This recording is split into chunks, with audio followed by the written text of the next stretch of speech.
Boa noite a todos. Sejam muito bem-vindos a mais um encontro online em comemoração ao Dia do Médico Veterinário.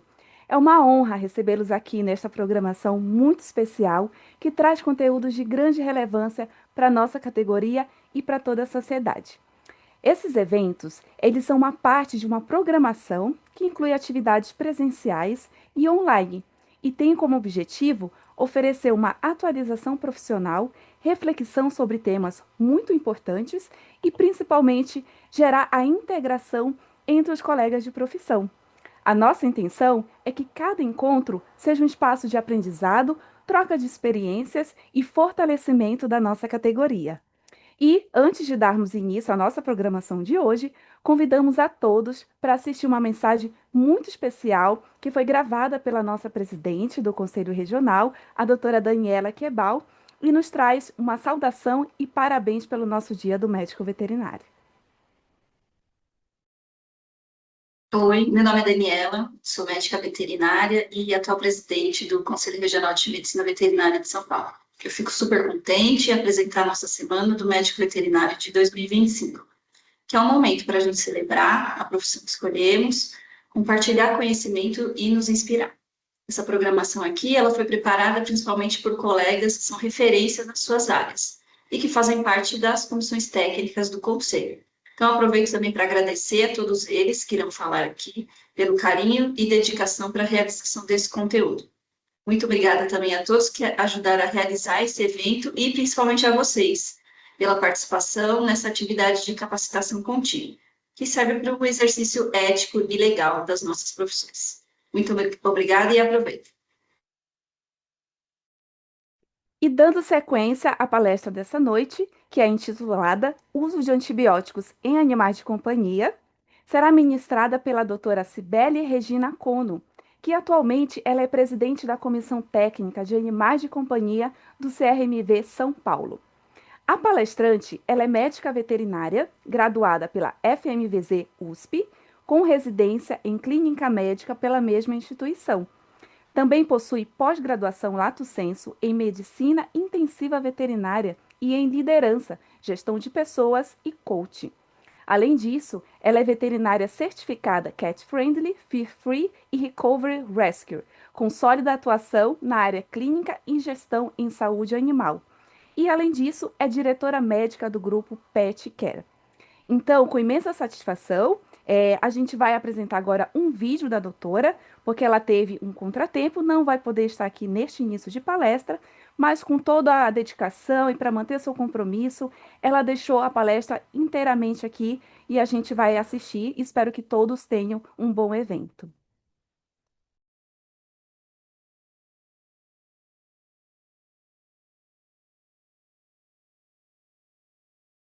Oi, boa noite, tudo bem? Meu nome é Cibele Cono, eu sou a presidente da Comissão Técnica de Animais de Companhia e hoje a gente teve duas surpresas, né? Então, a primeira é que a gente está comemorando a Semana do Médico Veterinário, então parabéns para todos os médicos veterinários que estão assistindo.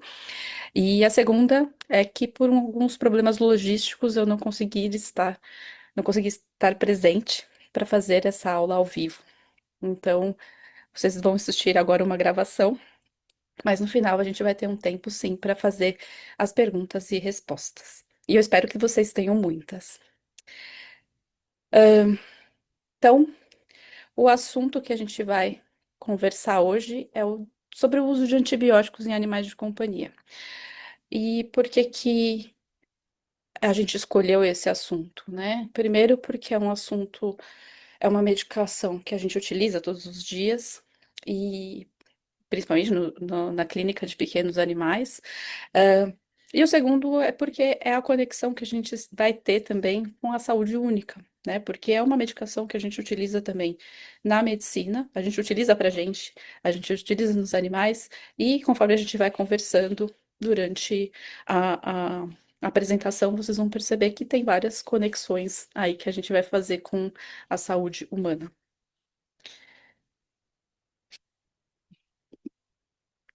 Então, a gente já falou um pouquinho dessa importância, né? Então, os antibióticos, eles são medicamentos que são super utilizados, né? Eles estão na lista de medicamentos essenciais para a medicina e para a veterinária, né? Então eles estão numa lista especial chamada Albert, que tem que ter acesso, tem que ter a observação e tem que usar tem que usar com parcimônia. Uma outra coisa importante é que cada vez que a gente usa o antibiótico, por que que a gente usa, né? O antibiótico ele serve para matar as bactérias, né? O antimicrobiano ele está ali para parar o crescimento ou parar a reprodução de bactérias. E quando a gente faz isso, as bactérias, tudo que está vivo quer viver, né? Como já diz o professor Vitor da, de Minas Gerais.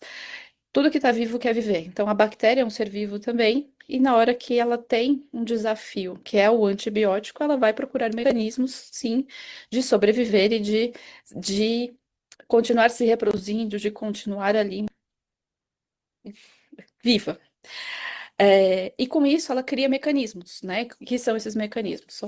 É o famoso a resistência antimicrobiana. E esses mecanismos eles são vários, né? Então ele pode ficar ali no RNA, ele pode ficar no DNA, ele pode ficar na membrana, né? Ele vai criar proteínas, enfim. Tem uma série de coisas que as proteínas fazem para se esconder, né? E para evitar que esses antibióticos consigam agir agir, né, contra elas. E, como eu já disse anteriormente, é um problema de saúde única, porque a gente já falou aí, né? Os humanos usam, a gente usa, nos nossos pacientes, né? Nos pequenos animais, a gente usa nos grandes animais. E tem toda uma inter-relação aí, né? Então, a partir do momento que eu uso isso nos animais, por exemplo, de produção, né? Esses animais, eles podem levar a uma contaminação ambiental. Quando eu uso num animal de pequeno porte, como a gente vai ver mais para frente nos trabalhos atuais, esses animais, eles, a partir do momento que eles criam também resistência, a antimicrobiana, eles também podem deixar rastros, seja no, no meio ambiente ou até mesmo nas pessoas que estão ali rodeando, né? Porque a gente, como os seres vivos que estão sempre sociais, né, que estão sempre em contato um com o outro, a gente pode também ir perpetuando. Além disso, tem toda a parte de cadeia alimentar, né? Então, uma vez que a gente contamina também o ambiente, a gente sabe que, por exemplo, os alimentos, né, sejam eles vegetais ou sejam até eles de produtos animais, eles também voltam, né, como, como produtos ingeridos tanto para os seres humanos quanto para os animais. Então a gente vê ali que a gente vai ficar sempre rodando, né? O animal, o homem, os animais, o homem e o meio ambiente, eles vão se retroalimentando, vai formando ali um ciclo. E eu não posso deixar de falar sobre stewardship de antimicrobianos, né? O que que é o stewardship? Alguns autores, eles acabam traduzindo isso como uso racional, né, ou uso consciente de antibióticos. Eu prefiro chamar de gerência ou de governança do uso de antibióticos. Por quê? Porque não é só a gente pensar no uso racional, não é o racionalizar o antibiótico, né? Existe toda uma estratégia por trás disso que é desde a educação, que é desde pensar para que eu estou usando esse antibiótico, será que eu preciso mesmo utilizar? Então, tem toda uma coisa de pesquisa, né, para se criar guidelines para a gente evitar usá-lo, de um modo errado. Ah, então, o que que é, né, esse programa de gerenciamento? Eles são programas mesmo, com o objetivo de mensurar e otimizar a prescrição e os antibióticos. Assim nasceu, né? Só que eles foram vendo que não é só o uso e a prescrição do antibiótico, né? Que para você saber utilizar corretamente, a gente também vai ter que fazer educação, né? É, e o objetivo disso tudo é para recuperar melhores pacientes, então vai ter melhores outcomes, é para diminuir a resistência antimicrobiana e as infecções associadas aos prestadores de saúde. Então, para eu, como médica veterinária, ou para o enfermeiro ou a enfermeira, como profissional de saúde, né, é, a gente ter menos casos graves, né, ou dessas infecções com resistência. E com isso também a gente sabe que tem uma diminuição de custos na saúde pública, né? Então, principalmente aqui no Brasil, que a gente sabe que muita coisa é custeada pelo governo, a partir do momento que eu tenho menos infecção, menos pessoas ficam internadas, menos pessoas internadas, menos custo também é gerado ali para para esse governo. É, essa frase eu peguei de um livro que vocês podem baixar na internet, né? Então, que é um livro voltado para o uso racional de antimicrobianos, ele está disponível no GovBR e é voltado também para a veterinária, né? Porque é muito comum a gente pegar programas humanos e algumas coisas não vão fazer, não fazem tanto sentido, principalmente quando a gente está falando de saúde pública. E aí a gente tem os livros veterinários, que são baseados mais no que a gente tem vivência no dia a dia, até porque tem animais de grande de produção, tem outros tipos de animais ali envolvidos. A gente vai focar só nos pequenos animais hoje, mas a gente sabe que quando a gente fala de veterinária, a gente tem que colocar todo mundo no mesmo barco. Então, essa definição eu acho muito legal, né? Até para a gente ter ela como um um guia mesmo, né? Toda vez que a gente vai utilizar um antibiótico, né? Então, gerenciamento antimicrobiano refere-se às ações dinâmicas e multidisciplinares, então não é só o médico veterinário, né? Então, a gente já está falando de saúde única, que os médicos veterinários realizam para preservar a eficácia clínica dos antimicrobianos pela otimização do seu uso, baseando-se na escolha adequada dos princípios ativos, duração da terapia, das vias de administração, enquanto minimizam a emergência da resistência bacteriana e outros efeitos adversos. E se vocês quiserem pegar também, para vocês não falarem, é tudo. é, a gente tem o brasileiro, mas se vocês quiserem, eu deixei também o site da Associação Veterinária, Médica Veterinária Norte-Americana, em que eles têm lá os princípios básicos, que é o que a gente vai falar agora, né? Então tem aí embaixo também o site, para quem não conseguiu pegar no slide anterior. No que é baseado, né, o princípio dessa gerência? Então, a gente precisa ter, antes de tudo, a gente precisa ter pessoas que encabecem esse movimento, né? Então, por isso que a gente precisa ter liderança comprometida, porque isso vai gerar uma equipe também comprometida, né? Porque esse uso responsável, essa responsabilização, ela tem que partir de alguém, né? Geralmente é o líder da equipe. A gente precisa utilizar os guias que já tem estabelecidos, então hoje em dia a gente tem uma série de guidelines já publicados para a veterinária. Quando não tem, obviamente, a gente acaba sempre pegando os humanos, mas é sempre legal a gente ter esse compromisso também de procurar, né, fazer pesquisas e entender o que a gente pode estabelecer para a medicina veterinária. A gente precisa também ter uma ideia, entender como que a gente pode fazer manejo e prevenção de doenças infecciosas.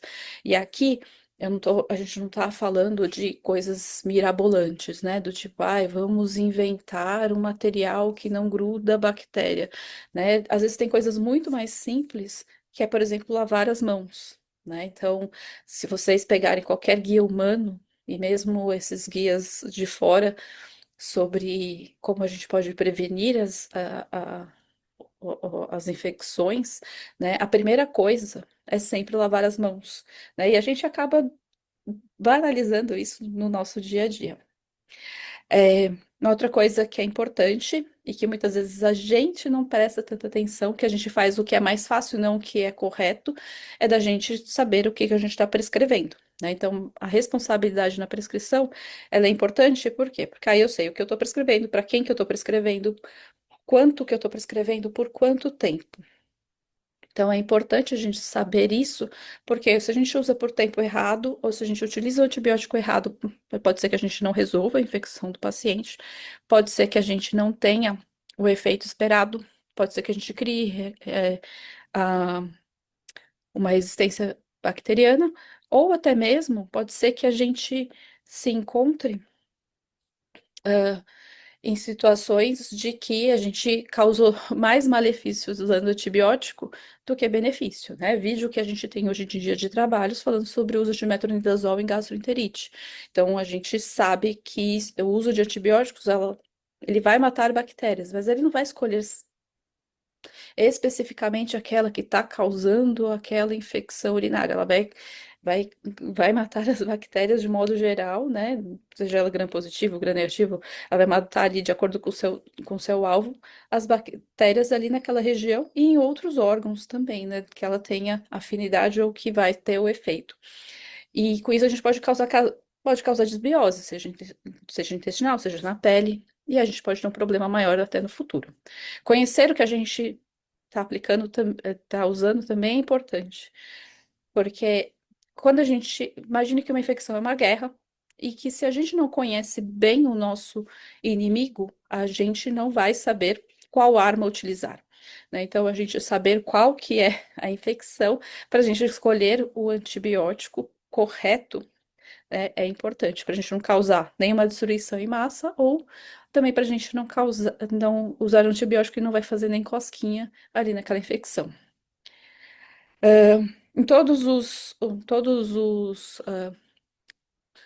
guias que a gente tem, né, sobre stewardship de antimicrobianos, todos eles falam sobre a gente começar a coletar e analisar esses dados que a gente produz, né? Então, toda vez que a gente faz uma prescrição, toda vez que a gente faz um diagnóstico de infecção, é importante a gente ter esses dados coletados. Por quê? Porque aí eu vou saber qual que é o melhor antibiótico, qual que é a bactéria que cresce ali naquela população, qual que é o que que teve de efeito, né, adverso. Então a gente consegue ter uma visão muito melhor do que está acontecendo ali naquela população com um determinado agente, né, antimicrobiano ou agente etiológico e com o antimicrobiano.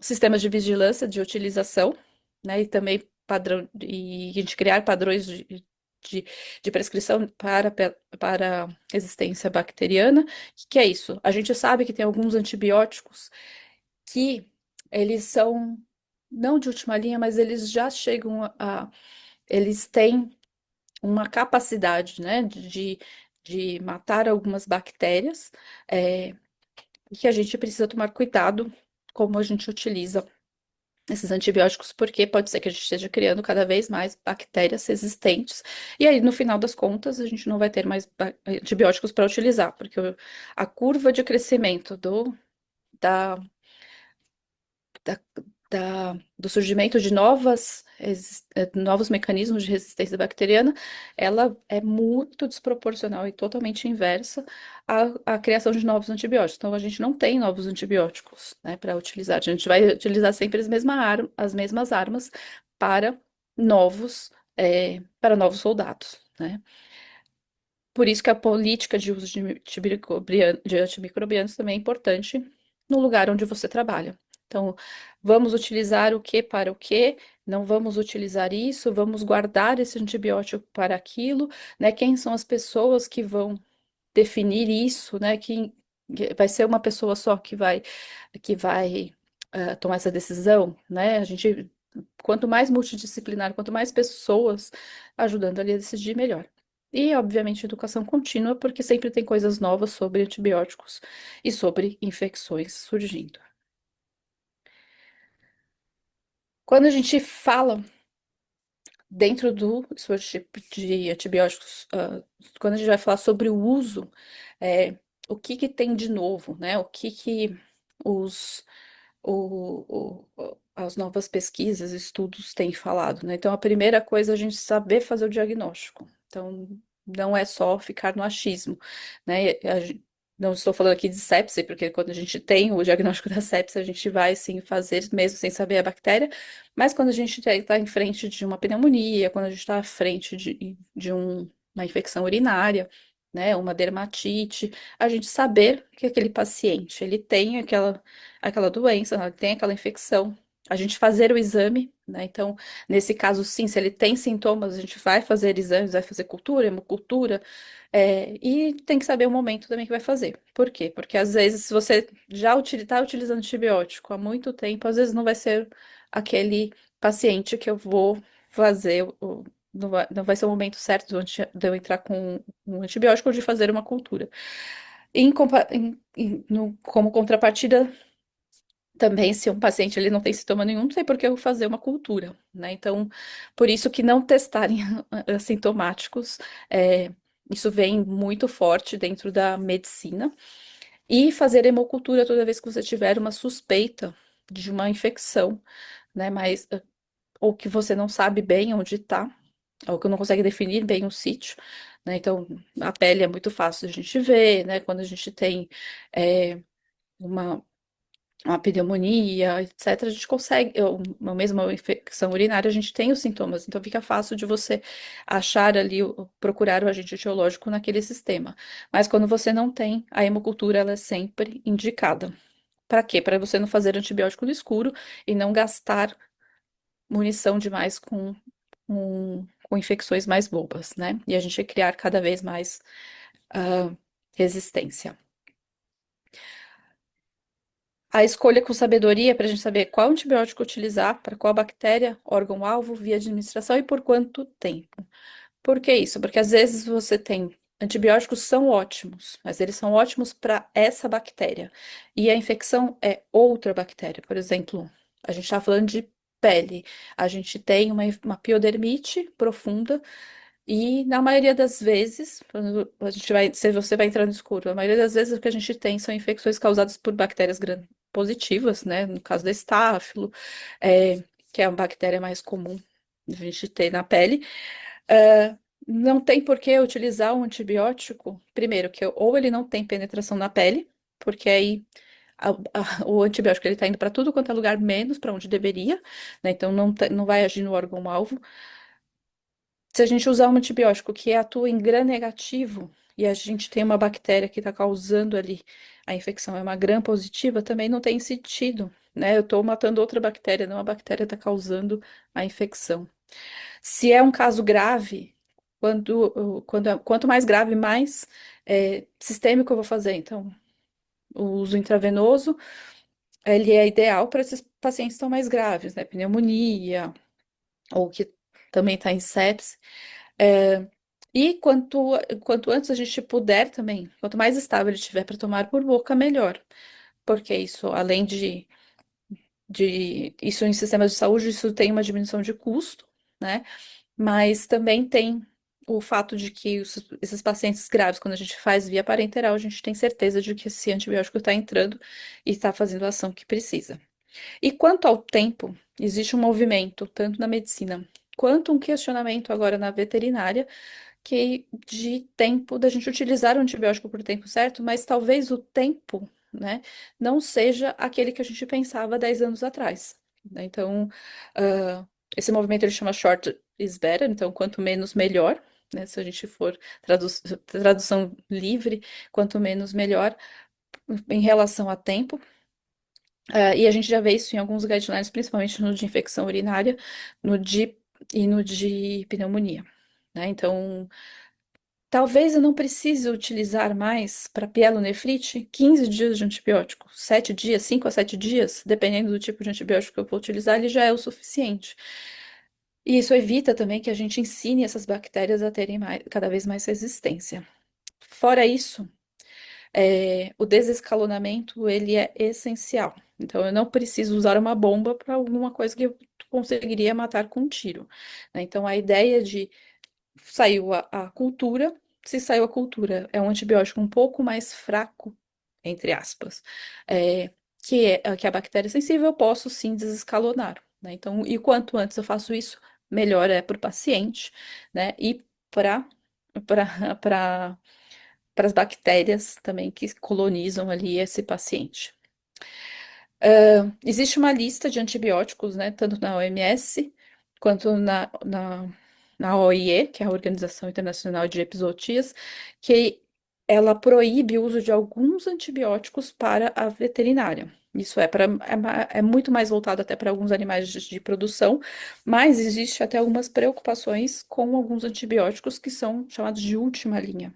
Então, se a gente estiver falando dos carbapenêmicos, vancomicina, a gente da medicina veterinária evitar ao máximo utilizar dentro dos pacientes. Pode ser que seja uma última linha a ser utilizada para aquele paciente, mas é só a gente lembrar que existe uma preocupação também no quanto que a gente divide ali essa, esses mecanismos de resistência entre pessoas, né, e animais, porque existe uma pressão muito grande, é, biológica, né? Quanto mais a gente convive com aquele animal, com as pessoas, com naquele certo ambiente, maior a chance também da gente também ter esses mesmos mecanismos de resistência.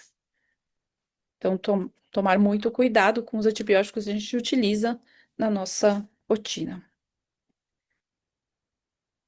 Fazendo uma revisão bem breve sobre antibióticos, a gente tem 5 principais classes. Eu estou colocando aqui só as 5 principais, que são as que a gente mais utiliza no dia a dia, que são as penicilinas. Então, toda vez que a gente usa uma ampicilina, uma amoxicilina, ela fica dentro dessa classe.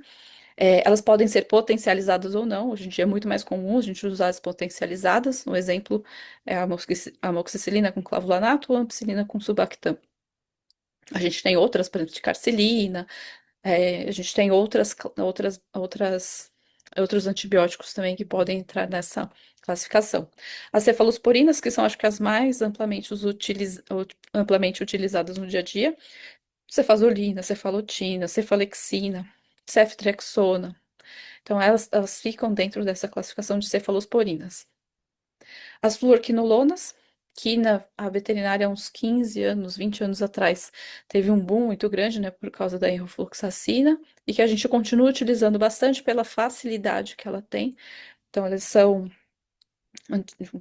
tem a pradofloxacina, a morbofloxacina, então a gente tem uma facilidade de uso, que a gente pode falar um pouquinho depois até, quando eu falar um pouquinho da ação, mas elas são antibióticos que raramente causam êmese, né, então, e se a gente pensar que eles são tempo, concentração dependente, eu preciso usar uma vez só por dia. Então, isso facilita muito na nossa rotina de, de prescrição. Os macrolídeos, como a clindamicina, os aminoglicosídeos, gentamicina, que é muito comum da gente ter nas pomadas veterinárias e algumas humanas também. E a gente tem a amicacina também nessa classificação. Eu coloquei aqui as que a gente mais utiliza no nosso dia a dia, né?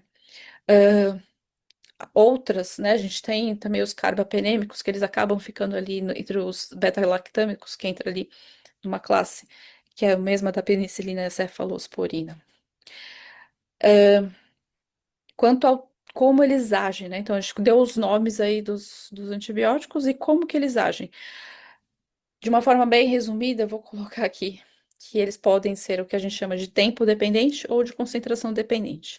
O que que é isso? Toda medicação que quando entra dentro do organismo, ela pode agir. Ela precisa de um tempo, né, para chegar numa quantidade certa para fazer aquela ação.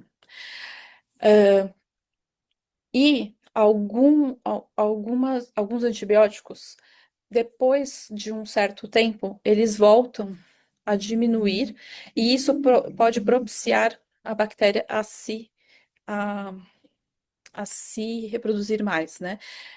Por quê? Porque a ação dele vai caindo conforme ele vai passando o tempo, né? Então, esses são os que a gente chama de tempo dependente. Como que a gente trabalha com esses antibióticos? Então, ele não mantém, para ele manter a ação dele, né? Uma concentração, que a gente chama de concentração inibitória mínima, né? De ação desse antibiótico, a gente precisa manter ele num patamar ali numa curva, né, estável. É, e quando e com o passar do tempo, essa curva ela começa a diminuir. Então, o que que a gente faz? A gente dá o antibiótico de novo. Então, são os antibióticos que a gente vai usar de 2, 3 ou 4 vezes por dia, né? Que é o caso da penicilina e da cefalosporina. Os antibióticos com concentração dependente, não. Quanto mais forte o, o, o a, a, a concentração, quanto mais alta for essa curva, mais melhor ele vai agir no crescimento, contra o crescimento bacteriano. Então, esses são os que a gente chama de concentração dependente. Então, nisso entra a metronidazol, entra todos os aminoglicosídeos e as fluorquinolonas. O que que isso interfere? Porque quando é uma infecção mais grave e eu estou usando uma cefalosporina, eu vou aumentar quantas vezes eu uso por dia essa cefalosporina.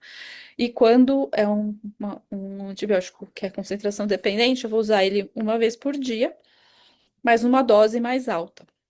Né? São maneiras que a gente tem para utilizar esses medicamentos no dia a dia. Uma outra coisa que é importante é durante a própria prescrição, né? Então, não tem sentido eu fazer uma prescrição de um antibiótico que é concentração dependente 2 vezes por dia. Eu não vou estar melhorando a ação dele dentro do organismo do animal, né? Então, o ideal, nesse caso, é eu dobrar a dose, mas não fazer ele 2 vezes por dia.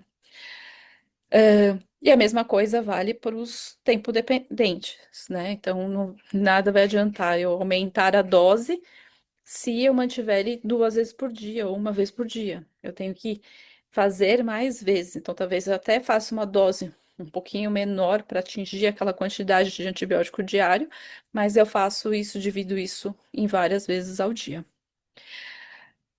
Lembrando também que os antibióticos, alguns, eles agem sobre qualquer tipo de bactéria, mas normalmente a gente sabe que eles têm uma um alvo para alguns tipos, né? Então, se a gente fala, por exemplo, do metronidazol, ele tem uma ação muito maior sobre as bactérias anaeróbias.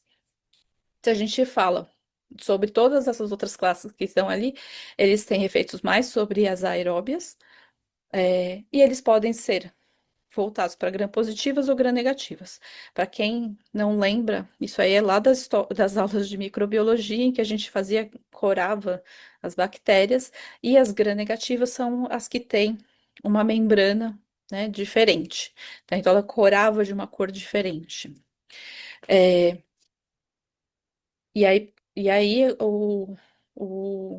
a gente saber isso é importante, né? Pode ser até por cola, a gente tem lá todas as enterobactérias, a maioria são gram-negativas, quase todas são gram-negativas. E aí a gente já sabe, por exemplo, que não vou utilizar um antibiótico que age exclusivamente em gram-positivo. Por exemplo, uma vancomicina, que ele tem uma ação muito maior em gram-positivo. Né? Então, a gente saber qual o tipo de bactéria também a gente está trabalhando é importante. Fora isso, a gente já sabe que, por exemplo, na pele tem a predominância de estáfilo, né? A maioria das infecções de pneumonia são causadas por tais bactérias, a maioria das infecções urinárias são causadas por tais bactérias. Então, a gente já, já sabe um pouquinho do que tem ali dentro daquele paciente. E a espécie também muda, né? Então, se a gente pensa em no cão e do gato, é completamente, pode ser diferente ali as bactérias que a gente encontra, e a gente saber e estudar um pouquinho isso também é importante para a gente saber prescrever melhor. Fazendo uma revisão rápida também sobre resistência antimicrobiana, não vou falar aqui dos mecanismos, mas só para a gente entender que existem algumas bactérias que a gente tem que ficar muito de olho, né? Essas duas que eu coloquei aqui são as principais de interesse médico, né? Então, recentemente, quando eu assisti a palestra de uma médica, foram as que mais chamam, são as que mais chamam a atenção para eles, e é algo que a gente tem que ficar muito de olho, porque existe, né? Uma tendência da gente também ter esses mesmos mecanismos de resistência dentro dos nossos pacientes, né, dos cães e dos gatos. Então, as duas principais que já tem na veterinária, inclusive, né, então é a que a gente chama de SBEL, que é a Extended Spectrum Bacillolactamase, então são algumas bactérias, são algumas enterobactérias que elas produzem, né, elas têm o efeito de beta-lactamase, então é, elas, elas têm, ah, elas já têm uma resistência, né, para alguns antibióticos com o anel beta-lactâmico, que são principalmente as penicilinas e as cefalosporinas. Ela está uma fase antes da resistência por carbapenêmicos, então a maioria delas são enterobactérias, né, e a gente A gente vê muito isso com o uso, por exemplo, de amoxicilina com clavulanato e alguns algumas cefalosporinas. Então, é aquele que a gente, quando a gente pega, manda uma cultura, e a gente pega o resultado, estão lá que é resistente à oxacilina, e o padrão dele é todo resistente a esses dois antibióticos, né? Então, todas as bactérias são resistentes a esses antibióticos, as classes das penicilinas e cefalosporinas. E aí a gente precisa ver outros mecanismos que a gente possa utilizar outros antibióticos, ou da gente melhorar manejo para evitar que a, a gente chegue no quadro de se utilizar, por exemplo, os carbapenêmicos. Por quê? Porque ali a gente vai ter um outro pulo, né? Senão a gente vai criar as bactérias que são as resistentes a carbapenêmicos, né? Então, aquela KPC que todo mundo fala é uma Klebsiella pneumoniae, que é resistente à carbapenase. E nesse grupo a gente não tem só a Klebsiella, né? A gente tem E. coli, a gente tem Enterobacter, tem Citrobacter, tem outras bactérias, e a Cinetobacter. Então a gente tem outras bactérias aí também que podem ser resistentes a carbapenêmicos, né? Qual que é a diferença das duas, né? Então as duas elas têm uma pressão muito grande do contato direto ou indireto com o paciente.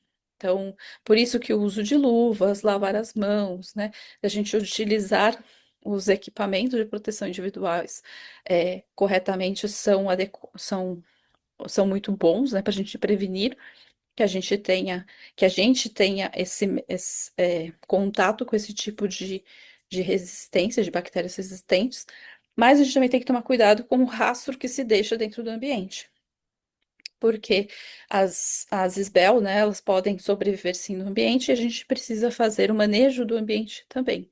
Quando a gente fala das resistentes à carbapenase, a gente tem um adendo que os equipamentos também. Então, ele pode ficar mais tempo, né, não só no chão, no ar, mas também ele pode ficar mais tempo, por exemplo, em estetoscópio, em celular, em caneta. Então, a gente tem que tomar muito cuidado aonde o paciente passou e aonde isso teve contato. Uma outra coisa que a gente tem que tomar muito, muito, muito contato, cuidado, é quando a gente tem contato com esse tipo de bactérias resistentes. Algumas vezes, se a gente não toma todas essas medidas de precaução, a gente pode também ter o nosso organismo colonizado.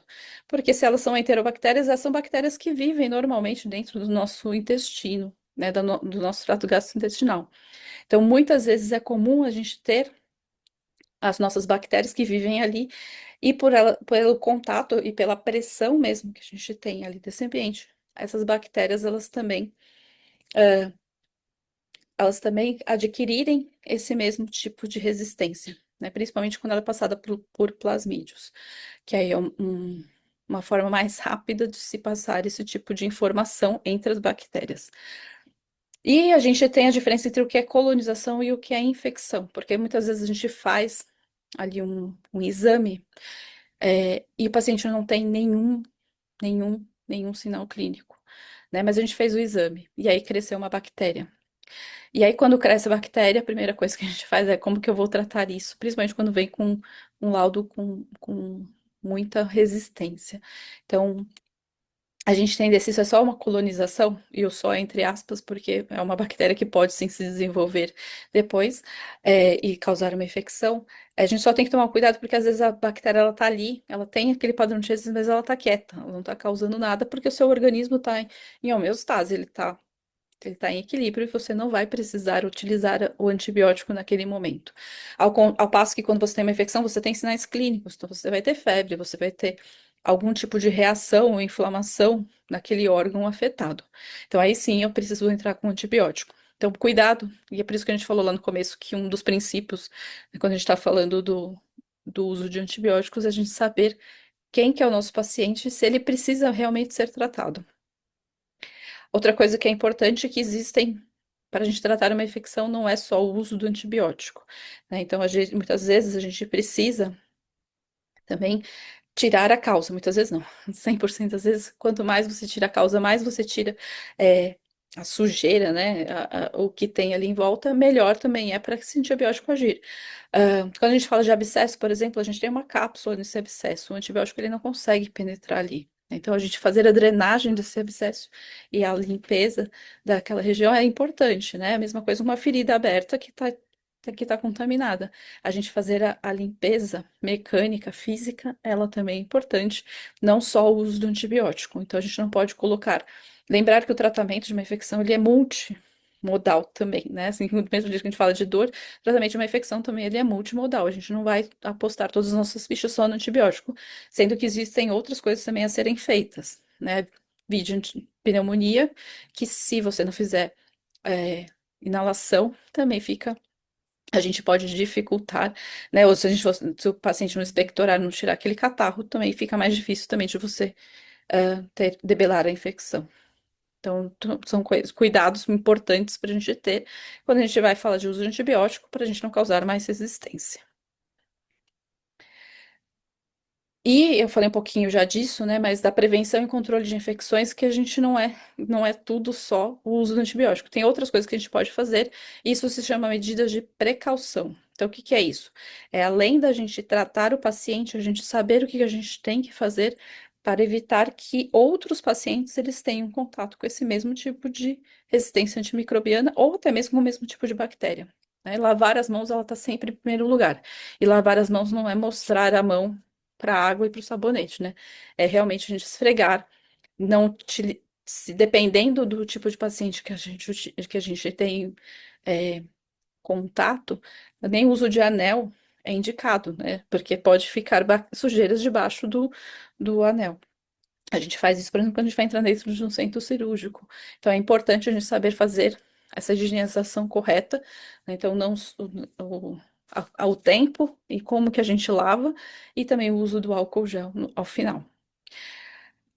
Do mesmo jeito que a gente limpa as mãos, a gente também tem que saber quando limpar as mãos, né? Então, toda vez que entra em contato com o paciente, toda vez que a mão fica suja, quando vai mexer, quando você mexeu no ambiente ou no equipamento que estava num paciente e vai para outro paciente. Então, existem momentos certos da gente lavar as mãos e também existem os momentos certos da gente fazer a limpeza e desinfecção de ambientes, e superfície e equipamento.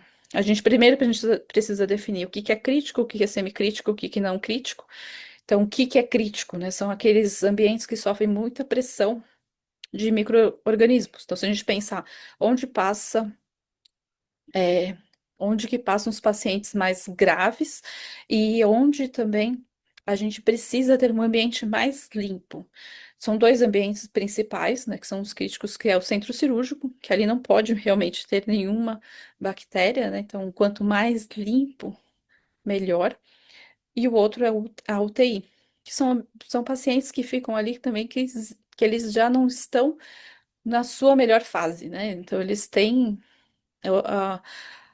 a saúde dele já está debilitada por algum, por algum fator, seja doença, né, seja algum trauma, mas ele ali não está com todas as faculdades, não está com toda a sua saúde íntegra, nem todos os seus mecanismos de defesa íntegros. Né? Então, são as duas áreas críticas mais importantes que a gente tem dentro de um hospital. Quando a gente fala de semicrítico, a gente está falando daí de lugares onde tem uma pressão muito grande de pacientes e de, de rotina mesmo, né? Então, a internação, os consultórios, né? Então, e os equipamentos que a gente utiliza nesses locais. Então, o aparelho de se mensurar a pressão, por exemplo, o Doppler, o estetoscópio, são coisas semicríticas.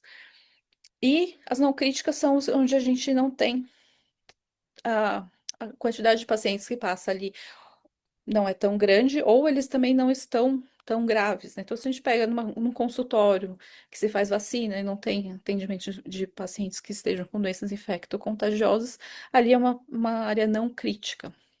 Isso quer dizer que ele não deve ser limpo? Não. O que vai mudar é a frequência de limpeza de cada lugar, que alguns você precisa fazer 2, 3, 4, 5 vezes ao dia, e outros a gente vai fazer uma vez ao dia.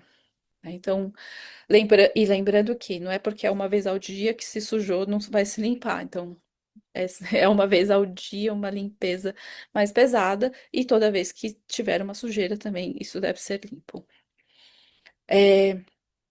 A gente também tem que lembrar que não é tudo mecânico nesses lugares, né? Quando a gente está falando de hospitais, de clínicas, a gente tem que também ter cuidado e também fazer a educação das equipes.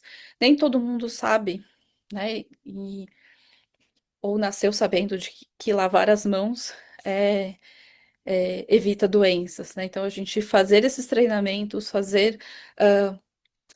fazer um momento de conversa com todas as equipes para falar quais são os casos que se tem, né, quais os cuidados que tem que se tomar, também são importantes.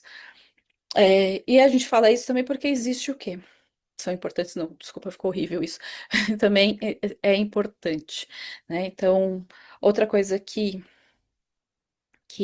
a gente precisa ter noção, né, é que o, o manejo dos pacientes, né, ele também precisa ser é, cuidadoso, né? Então, ah, você não vai usar, não é porque você está de luva que você vai mexer no paciente e vai mexer no outro, né?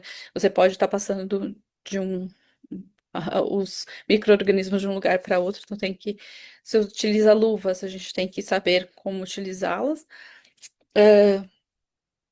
de se o- de da gente conseguir fazer essa separação desses pacientes também, do que tem infecto contagioso, do que não tem, então a gente ter esses isolamentos, né, da gente conseguir fazer isolamento desses pacientes. É, e uma outra coisa que é importante também é a gente sinalizar quem são os pacientes que têm alguma bactéria multiresistente, porque a gente sabe que o contato ali, né, com esses animais vai ser diferente do que um contato que a gente tem com outros. E para falar um pouquinho sobre alguns trabalhos recentes, é, então esse é um trabalho que foi feito esse ano e tem algumas coisas que são assustadoras, né? Então eu falei que a gente vai falar um pouquinho de novidades durante durante esse bate-papo. Um deles é esse trabalho, né, que foi feito na, ah, na Ásia, é, e ele fala sobre infecções de trato urinário que foram adquiridas em hospital após cateterização, né? Então, após a gente introduzir uma sonda uretral, esses pacientes eles tiveram infecção.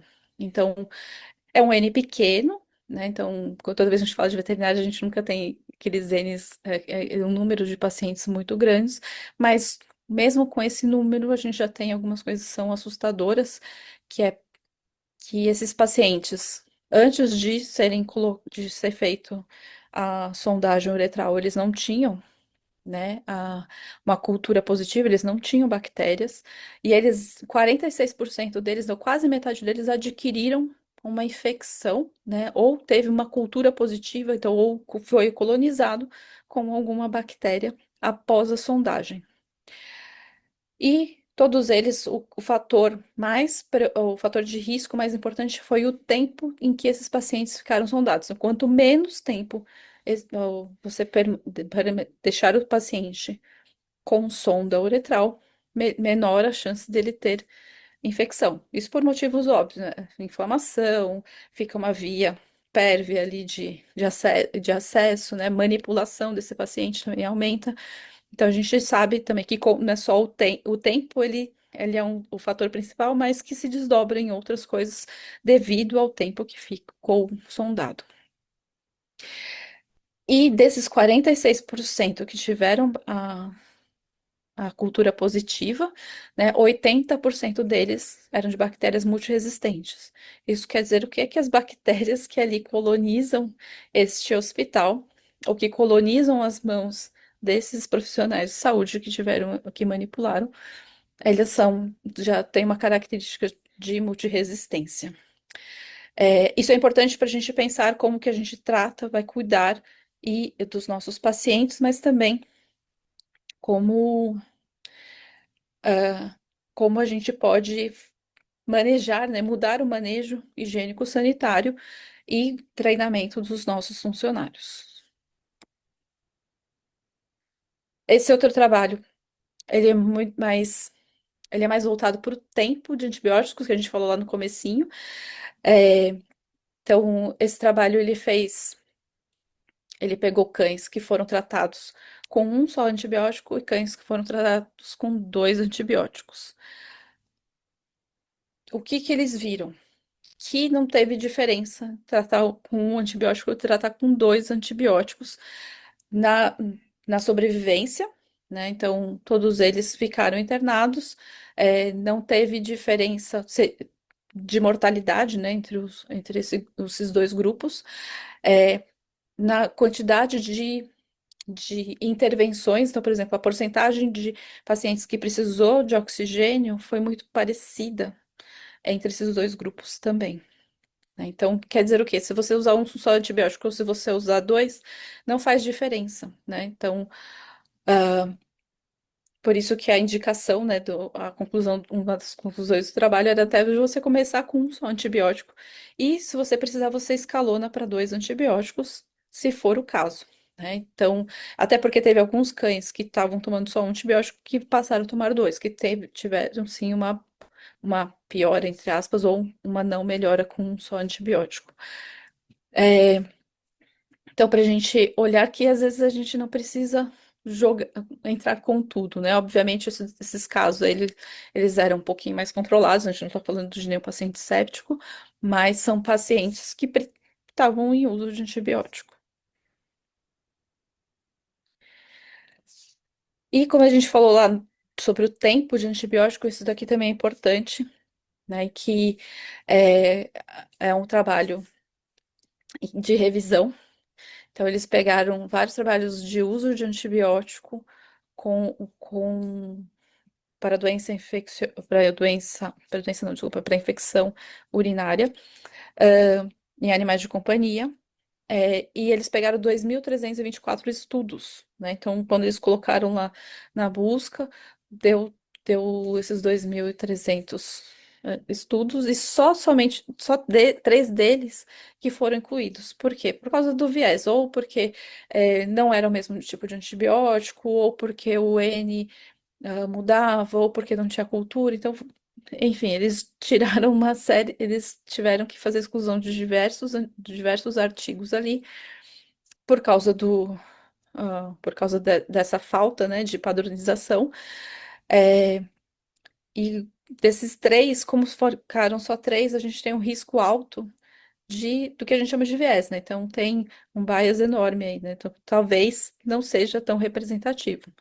Mas o que ele mostrou é que não tem evidências de que faz mal você utilizar menos tempo de antibiótico, né? E até porque os últimos guias de, de tratamento de infecção de trato urinário já falam de 3 a 5 dias mesmo de tratamento. Então, o tempo também de tratamento já é menor, né? Baseado até no que eles viram em humanos.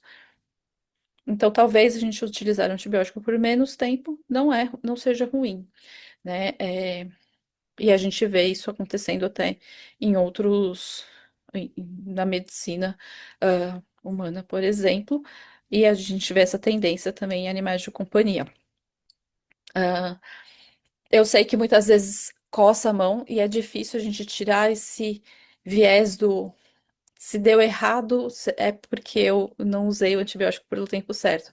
Se deu errado, é, é porque o tutor não deu o antibiótico do jeito que eu falei. Então a gente tem que também começar a tirar um pouquinho desses viés, mesmo na hora que a gente está prescrevendo, né? Não, talvez não tenha dado errado, não porque você utilizou o antibiótico por um tempo menor, mas talvez porque você utilizou o antibiótico errado por paciente errado, né? Então a gente tem que começar a olhar isso também através de uma maneira diferente. Esse trabalho foi um levantamento bem grande, né, que o Scott Wiese fez dentro da rede da Banfield. Então, foram 800 mil pacientes que tiveram prescrição de antibióticos.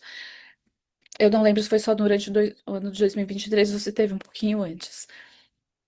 E aí eles colocaram aí quais foram os antibióticos que mais foram prescritos. Então, a gente tem o grupo ali das cefalosporinas e das penicilinas, né, bem representados, cefo, Podoxime, Cefovexin, amoxicilina com clavulanato e o metronidazol.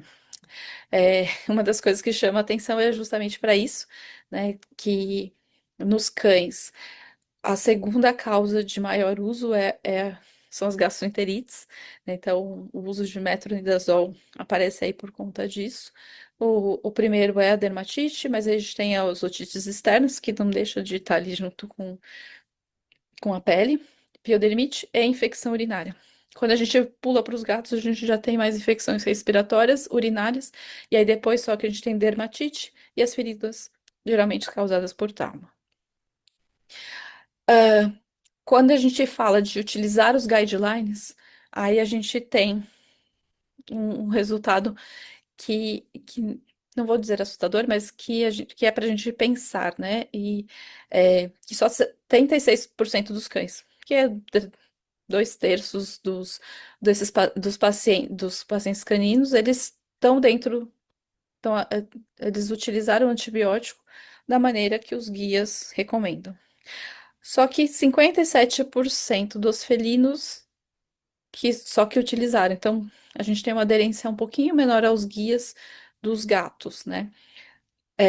E aí que vem, talvez seja porque os gatos a gente por, prefira utilizar, por exemplo, as quinolonas, que é uma vez por dia, né? Os gatos têm uma aceitação melhor, e aí fica fora um pouquinho desses guias.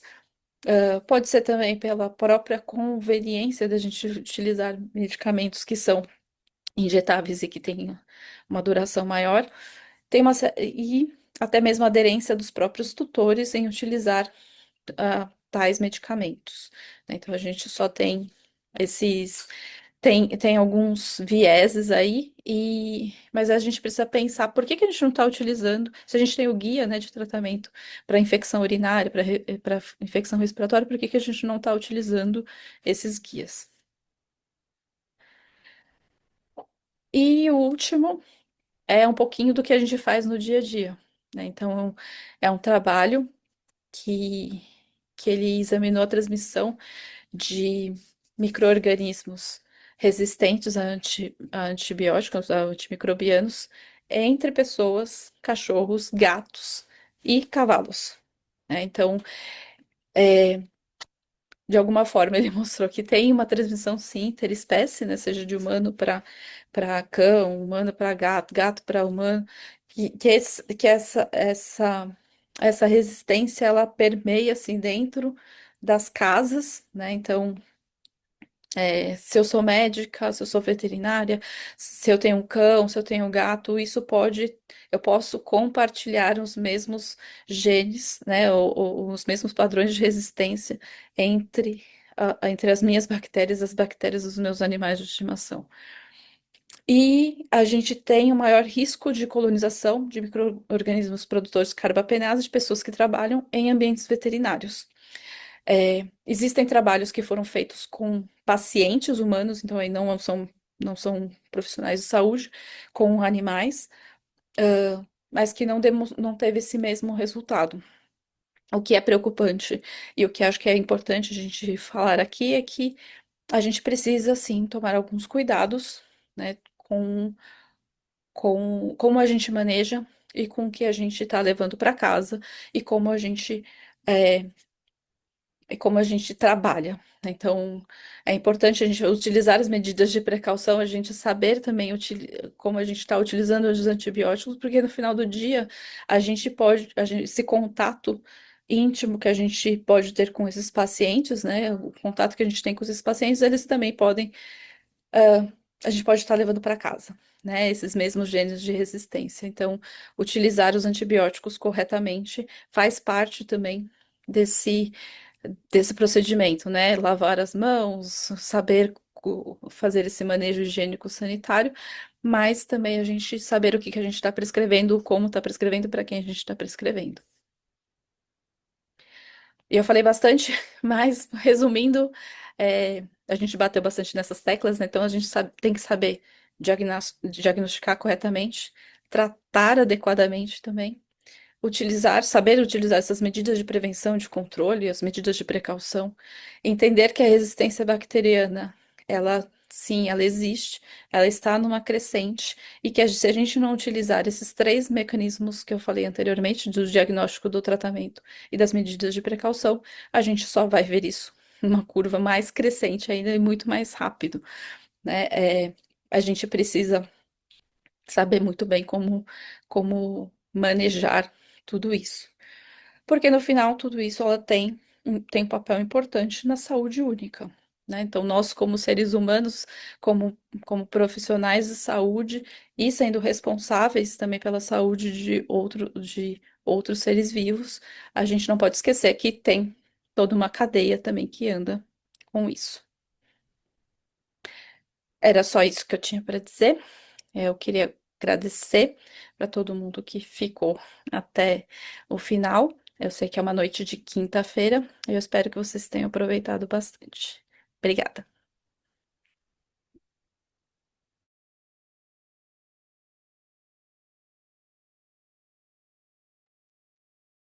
Obrigada, doutora Cibele, pela excelente palestra. E eu acho que nós temos ela aqui, certo, equipe? Doutora Cibele está conosco? Então, esse tema que a doutora Cibele trouxe, ele é de extrema relevância atualmente, né?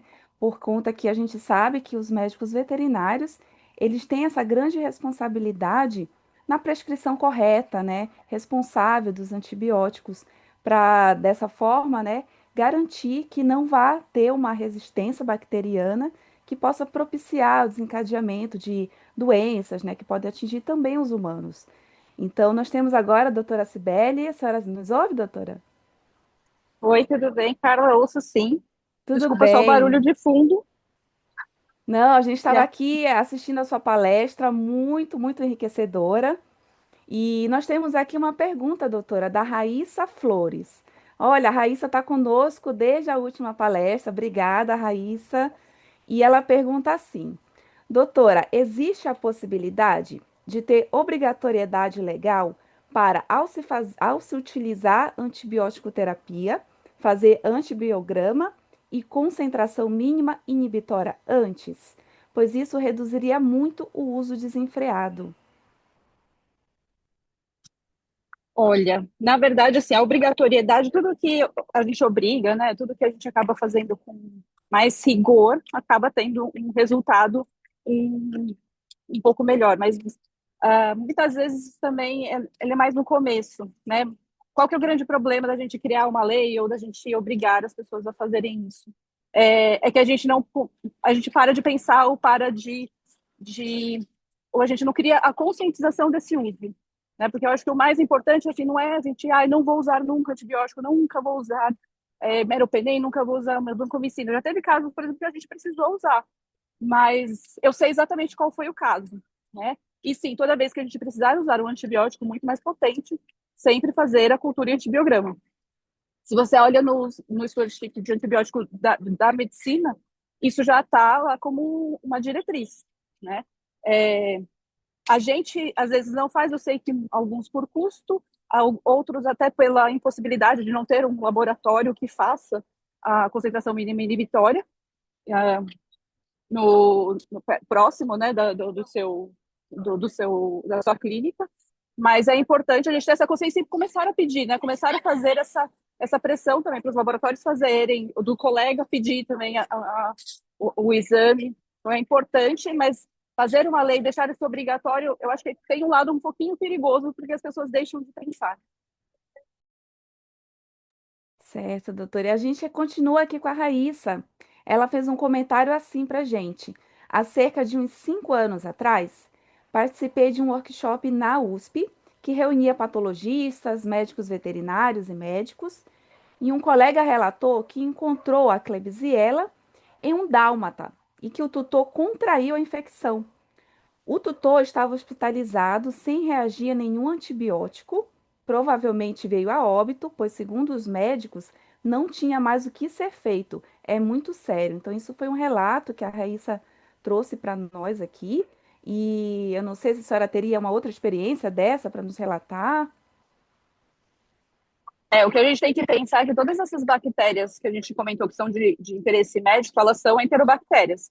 Então, elas ficam colonizadas no trato gastrointestinal, de cachorros saudáveis, de cachorros doentes, de pessoas saudáveis e de pessoas doentes. Então, isso pode sim ter uma transmissão do tutor para o animal e do animal para o tutor também.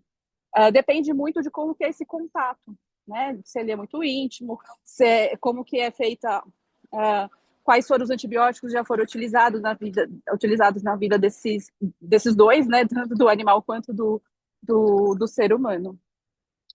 Mas pode acontecer. E a gente tem casos que às vezes não é a infecção, às vezes é a colonização. Então, às vezes você faz um swab retal e você vai ver que o animal tem lá a bactéria, mas com esse grau de resistência, né, antimicrobiana, mas às vezes ele não tem a doença. Não quer dizer que eu vou tratar. Aí vou só deixar ali e eu vou guardar essa informação. E se você ficar repetindo, né, você vai ter sempre outras bactérias, e às vezes você vai ter uma outra bactéria que não é da mesma classe, às vezes vai ser uma Klebsiella, pode ser uma Citrobacter, que vai ter o mesmo padrão de resistência, porque ela pode ser transmitida também entre outras bactérias. Ah, muito bem, doutora. E nós temos aqui também, que honra, a nossa presidente está aqui conosco, prestigiando a nossa palestra. Obrigada, doutora Daniela. E ela também colocou uma pergunta aqui, doutora. Primeiro, desejou parabéns pela palestra, excelente fala. E a pergunta é: saberia dizer se a situação da resistência dos antibióticos utilizados em pequenos animais aqui no Brasil é pior do que em outros países? Isso é conhecido? Não sei dizer se é pior. O que acontece é que eu acho que tem países que têm um levantamento dessas bactérias melhor do que a gente tem. Então, pode ser que a gente esteja, sim, numa situação pior, mas a gente ainda não sabe porque a gente não faz tanta cultura em antibiograma, né? Às vezes a gente não enxerga que aquele paciente está doente ou está séptico, né? Então, a gente às vezes não procura também esse padrão de resistência. Certo, Se, doutora. se a gente pegar de humanos, fica muito parecido, né? A gente está ali muito parecido, melhor que alguns países, por exemplo, acho que Índia tem um padrão mais reconhecido até de algumas cepas que a gente não tem aqui. Então, tem alguns países que têm alguns padrões de resistências que a gente não tem aqui. Mas, no geral, ele é muito homogêneo. A resistência bacteriana, ela é bem democrática, né? Ela atinge todos os países. E qual é o erro, doutora, mais comum que os médicos veterinários acabam cometendo e que poderiam ser evitados e dessa forma minimizar essa resistência bacteriana? Eu acho que um dos primeiros, eu acho que é saber o antibiótico, para conhecer o antibiótico, conhecer a bactéria. E aí depois é saber interpretar um exame de antibiograma. Ah, perfeito, doutora. Então, nossa, foi muito esclarecedora a sua palestra. E também é importante, né, para os nossos médicos veterinários aqui que nos acompanham, a gente consolidar que eles também têm essa responsabilidade perante os responsáveis, né, de orientá-los de forma correta, como é que se utiliza, para que os responsáveis possam, em casa, fazer corretamente essa prescrição. Porque também os veterinários eles podem prescrever corretamente, mas quando chega em casa, o animal não recebe aquela periodicidade correta, e isso acaba comprometendo e acabando agravando a questão da resistência e propiciando a disseminação de doenças e tudo mais. Bom, então deixa eu verificar se temos mais perguntas. Temos um recado aqui do nosso suporte, que em breve encaminharemos nossa pesquisa de satisfação. Por favor, participe e responda para sabermos a sua opinião. Então, doutora, agradecemos mais uma vez sua participação. Agradeço também aqui a diretoria do conselho, a nossa equipe, Henrique Dutra, a Renata Keiko. Agradeço também a presença da nossa presidente, doutora Daniela. E não esqueça que a gente tem mais palestras online e vocês podem estar acompanhando a gente também. Doutora, muito obrigada mais uma vez. Até logo. Eu que agradeço. Muito obrigada.